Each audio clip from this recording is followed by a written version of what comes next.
Welcome to Movie Caps. Today I will show you a crime, drama, thriller film from 2009 titled Law Abiding Citizen. Spoilers ahead. Watch out and take care. Clyde is a tinkerer. His daughter has followed in his footsteps and made a bracelet for him and is now making one for mommy. Clyde's wife asks him to open the door. When he does, he is knocked down and two burglars enter the house. They tie Clyde's hands and rob the house. One of the burglars, Darby, says, "You can't fight fate," and stabs Clyde. Darby's accomplice, Rupert, tries to get out, but is only told to shut up. Clyde is forced to witness the rape and murder of his wife, and when his young daughter shows up, she is not exempt from this fate either. Career-minded prosecutor Nick talks to his colleague about the Clyde case. The matter got out of hand last night because a judge ruled that DNA from the crime scene was inadmissible. He decided to take a plea deal rather than go to trial with the case. He's not taking any chances, saying some justice is better than no justice at all. Nick meets with Clyde, who hands him notes that he thinks might help with the case. Nick puts the notes aside and says that Darby has agreed to testify against Rupert, who will go to death row with his testimony. Darby will be sentenced up to 5 years in prison. Clyde, already emotionally scarred, is in disbelief. He begs Nick not to take the deal, but it's already been decided. That's how the justice system works. It's not about what you know, it's about what you can prove. Nick says it's a win for them, as if spitting in Clyde's face. In the courtroom, the whole incident was staged as if Rupert was the main culprit. Darby quietly makes fun of Nick's wife, as if she is next, and signs the plea deal. Outside, Nick makes a statement to the press about the ruling and Darby sarcastically thanks him for being in his corner. It's nice when the system works. Nick watches from a distance, still shocked at how unfair everything is. After a hard day at work, Nick comes home to his wife, Kelly, and to calm his nerves, he talks to his daughter in his wife's belly. 10 years later, Nick's daughter has grown up, but he is as busy as ever. Once again he has to skip his daughter's recital at school, and Kelly is unhappy that he is neglecting his daughter's life so much because of his work. Today is the day Rupert is to be executed by lethal injection, and Nick is present with his coworker Sarah. He witnesses the execution instead of his daughter's recital. Rupert's last words are that he wasn't the one responsible for the death of Clyde's family. That doesn't sit well with Sarah and Nick. Rupert is injected with 3 drugs, administered in a specific order. Instead of dying painlessly, he begins to shake and scream in pain and dies an agonizing death. Bravo, what a great show. The warden explains that they are not responsible for the man's agony, it has never happened before. A policeman arrives and hands the prosecutors a bottle with the phrase "Can't fight fate" written on it. Nick recognizes this phrase and the police look into Darby and find his whereabouts. At Darby's, who is sniffing flour, he receives a call. The voice is muffled and tells everything there is to know about him. Darby becomes paranoid. The voice tells him to look out the window. He sees police approaching him from all sides. Darby rushes outside and fires a few shots at police cars. He gets another call from the muffled voice telling him that if he wants to stay out of prison he has to lose the gun and head toward the abandoned factory. Darby does as he is told. Fortunately, on the way there, he finds an officer asleep in his car. He gets in, grabs his gun, and forces him to drive. They stop at a deserted location. Darby drags him out and tells him to get on his knees, but before that, Darby takes a call and learns that his rescuer was none other than Clyde himself. Darby tries to shoot him, but it is a trap gun. Instead, he is injected with a paralyzing serum, but he remains conscious. In other words,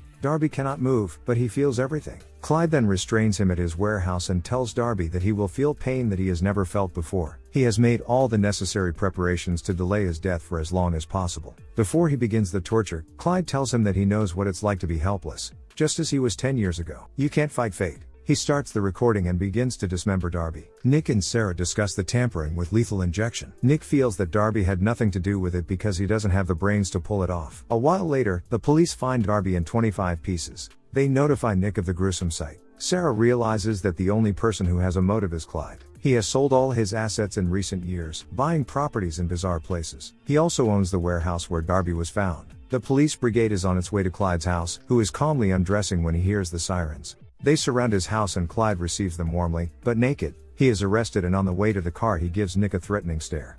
In Clyde's place they find books on law and a torn out piece of newspaper on which Nick and Darby shake hands. They have Clyde handcuffed in a jail's interrogation room. Unfortunately they have no evidence against him and can only hope for a confession. Nick's daughter receives a recording of what is supposed to be her recital and begs her mom to watch it, but she turns her down, saying they will watch it with her father. Nick's daughter quietly puts in the DVD. It is not her recital, but Clyde cutting up Darby.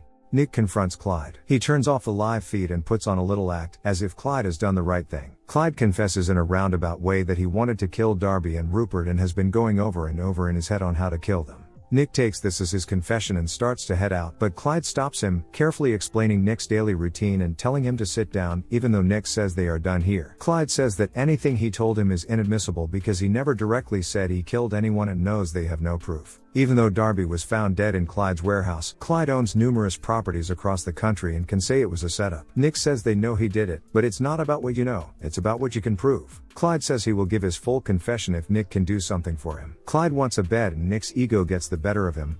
No. Nick's supervisor, Jonas, scolds him for not taking the deal. A confession for a mattress when there is no evidence is pretty good. Nick firmly believes that Clyde is playing with them. Jonas once again advises him to make the deal. Clyde gets the mattress he wanted, someone already is eyeing it out at prison. In the courtroom, Nick pleads to deny Clyde bail. In his defense, he claims to be a law-abiding citizen and Nick does not have a shred of evidence to keep him detained without bail. The judge is inclined to agree with Clyde. Nick says that Clyde agreed to give his full confession, but he did not. At that moment, Clyde starts to applaud, saying that she would just let a murderer go after giving her some sweet lines. Is this true? Everyone is shocked, as he berates the judge a few more times for being misguided before being escorted out. Bail denied. Later, in the interrogation room, Clyde describes the tape he sent him as good triumphs over evil, and as promised, he admits that it was him on the tape. He goes on to say that he has one more confession to make, but he needs something in return. Nick is tired of hearing his BS. Clyde mentions that he wants a 20-ounce steak, medium rare, and an iPod in prison for lunch. Before Nick leaves, Clyde offers him the life of Bill Reynolds as his confession. Bill was Darby's lawyer. Nick returns and Sarah says that Bill has been missing for 3 days. Clyde speaks into the camera, addressing Nick and saying that if he wants Bill alive, he must meet his demands tomorrow at exactly 1 p.m.